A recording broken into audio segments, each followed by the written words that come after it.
Hello, it's Dale Snyder with the Snyder Group at Keller Williams Realty here in Las Vegas. Today's topic of discussion is going to be short sales, notice of defaults, and foreclosures, and how it impacts your credit and your ability to repurchase.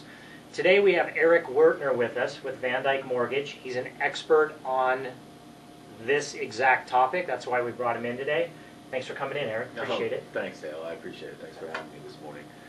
Well, when we talk about credit reports and we talk about the impact of a short sale, foreclosure, notice of default on a report, it's a common question I get.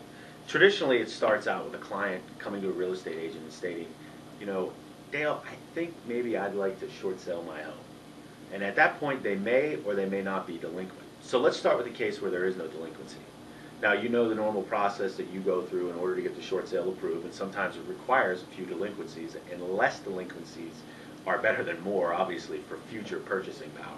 Yeah. So you always want to keep those delinquencies at a minimum.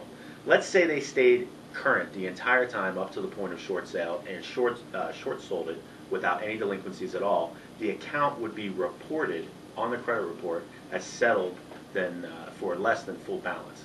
So basically stating that, you know, not everything was paid, but a great portion of it was. It won't state whether or not there's a deficiency judgment or whether there was a release of the deficiency judgment. So it's important that they hang on to their paperwork at the time of short sale for that deficiency judgment was released. So then we move into, you know, a client that comes to you already late, all right? And a client that comes to you, you know, it's got 30, 60, 90 days down. They're going to start leaning more towards the NOD. And it's very important for a client who is short selling to maybe still trickle in a payment or two while they're going through the process to stay out of the notice of default foreclosure section.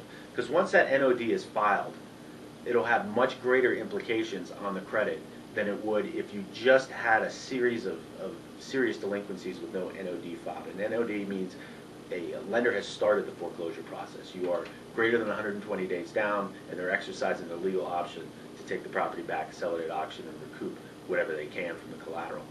So in that situation, like I said, it's best to keep out of the NOD foreclosure because it'll hamper you further because the guidelines are much more strict if you have a notice of default or a foreclosure on your credit report. And that's basically what will happen. Now, the score variance and drops are going to be dependent upon the client and are going to go from file to file, how much credit history they had previously, do they have other mortgages that have reported in the last 7 years. So it's really tough to say the score impact.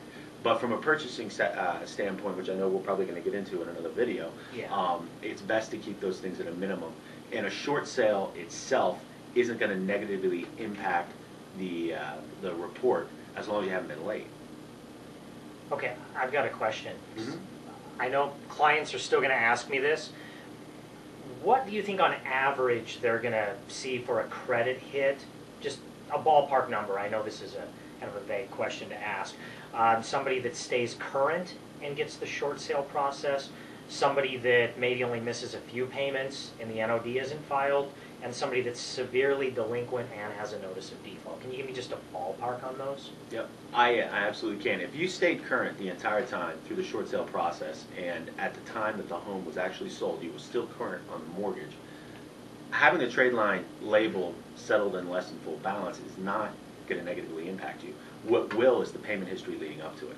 So if the payment history leading up to it is, you know, what we say dirty, meaning has some derogatories on it, the seriousness of the derogatories, whether it's a 30-day or if it goes 60 days or 90 days or 120, are going to impact the score, you know, more significantly. So say from a 30-day late to a 120-day late, meaning you got 4 months behind on it, you're looking at probably about a 70-point swing on a credit report on average.